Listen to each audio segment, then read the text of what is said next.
Another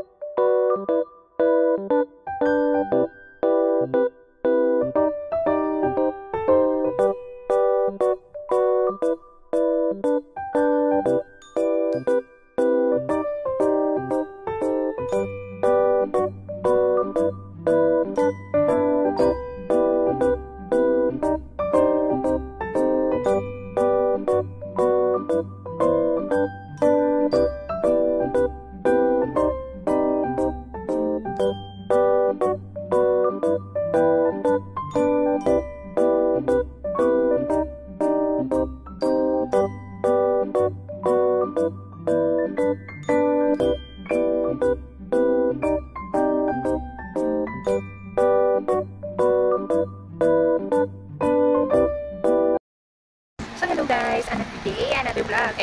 Ngayon na nga lang ulit ang vlog. Another day, another vlog pa, no? So anyways, welcome back po ulit sa ating videos. Pasensya na pa kayo kung ngayon lang po ako nakapag-video ulit, nakapag-upload sa aking YouTube channel ng videos. Pero yung mga shorts ko naman updated yan kahit pa paano. Kasi po medyo naglaylo po ako sa pag-upload dahil na po focus muna magtanggal ng stress. Panigala po tayo, pero continue, nag-train pa rin po tayo. So ayun, dahil na po tayo is nakabalik na, susubukan na po ulit natin mag-create ng mga videos para may update kayo at napapanood kayo dito. So ayun, till now po, nagka-trade pa rin po ako ng mga pay later nyo dyan, mga credit limit nyo dyan. So ayan po, nag-convert pa rin po ako ng mga pay later nyo at credit limit nyo gamit itong account ko na ito. Check nyo po maigi ha, kapag i-message nyo po ako, dapat ang pangalan ko dyan is Ann Filierba Jespi. Meron pong 3.4k followers as of the moment po. Maaari po yan pag sinerge nyo ko is tumaas na dahil nga po patuloy na may nagpapalo po sa atin, especially mga kliyente po. Pero make sure po na kapag tinignan niyo po yung 3.4k is napipindot po. Kasi po marami pa rin po akong poster, gumagaya ng account ko, mga scammer, nagpapanggap na ako, kinukuha ang identity ko. Tapos ang ginagawa lang nila is ine-edit nila yung bio nila, nilalagyan lang nila ng 3.4k followers. Yung mga ganun po, hindi niyo po siya mapipindot. Kasi nga po, edited lang naman po yun. Mag-observe po kayo maigi sa ina-message nyo ha. Dahil po, marami pong mga mapagsamantalang tao sa paligid, mga manloloko po. Nagpapanggap na ako para ma-scam po kayo. Okay po? Iisa lang po ang legit account ko. Again, kapag po nag-search kayo at may lumabas na ilan, tatlo, dalawa, or ilan pa man yan, i-check nyo po muna maigi kung ako ba talaga yan. Dahil iisa lang naman po ang account na ginagamit ko sa pag-trade ko. Ayun ay, eto pong main account ko na 3.4k po ang followers. Hindi lang naman po sa followers yan mag-check kung legit ba talaga yung kausap nyo. Ayan, pumunta po kayo sa profile ko, then i-check nyo po yung link ko. Dapat ang nakalagay dyan is ito, AJP Trades Real Account. Yung real account po, tama po ang spelling. R-E-A-L-A-C-C-O-U-N-T. Ibig sabihin po, tama po lahat, dapat ng spelling po ha. Hindi kulang ng O, hindi kulang ng C, hindi kulang ng A.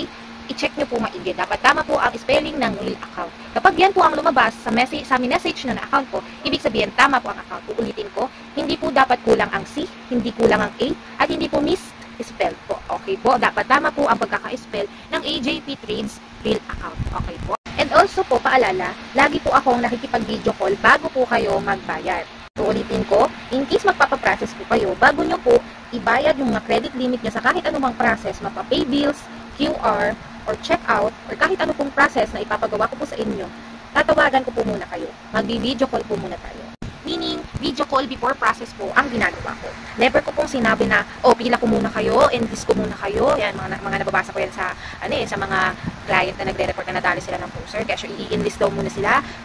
Never kong hiningi ang inyong mga code, ang inyong mga password, bago kayo tawagan. Kailangan tatawagan ko muna kayo. Kailangan makikita nyo muna yung pagmumukha ko na to. Kasi matigas yung ibang poster. Talagang nakikipag-video call daw. Pero hindi naman pinapakita yung mukha. So, kailangan, maging matalino kayo. Kailangan makita nyo muna ako. Okay po? Itong pagmumukha ko na to, dapat na makita nyo. So, ayun lang. Maging mapanuri po kayo palagi para maiwasan nyo po yung fake account. Kasi sayang naman po, kung magbabayad kayo na hindi nyo po napakinabangan. Kasi kahit kung magalit kayo sa akin, isumpa nyo ko, o sabihan nyo ko ng masama, kung kayo isadali na ng fake account, wala na po ako doong magagawa. Lalo na kung hindi naman po ako aka-transaction nyo. Marami naman pong ways para ma-check nyo kung ako po ba talaga ang nakatransact nyo. So, please, maging mapanuri po, magbasa, i-check maigi, dahil kayo lamang po ang makapagligtas sa sarili nyo.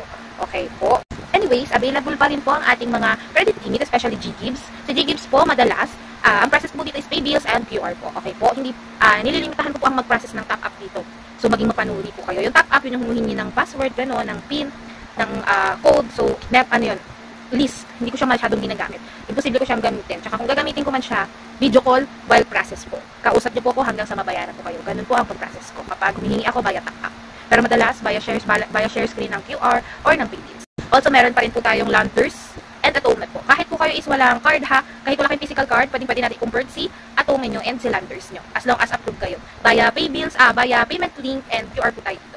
So, available din po ang mga credit card limits. Any credit card, mapa-PTO man yan, RCBC, China Bank, or any bank po. Basta may credit limit kayo sa credit card nyo, pwede rin po yun i-convert into cash. Also, meron din po tayong Rebi Credit and Home Credit Kwarta. Again, for Rebi Credit po, yung 30% kasi hindi nyo siya napapasok na cash sa isang buo. Halimbawa sa isang 10K, 7K lang yung kaya nyo i-convert into cash lang kayo. Tapos yung 3K na iiwan, pang pay bills na lang. Ayun, pwede ko siya i-convert into cash. And also yung Home Credit Kwarta po ha, Kwarta, hindi po product loan. Pwede rin po yan i-convert into cash, hindi lang po yan via pay bills. Also, available pa rin po ang pag-cash out natin sa mga unverified e-wallets niyo ha. Especially Paymaya na sobrang hirap na ma-verify ngayon. Pwede nyo po i-check yung mga YouTube videos ko dyan. Marami po tayong feedback dyan.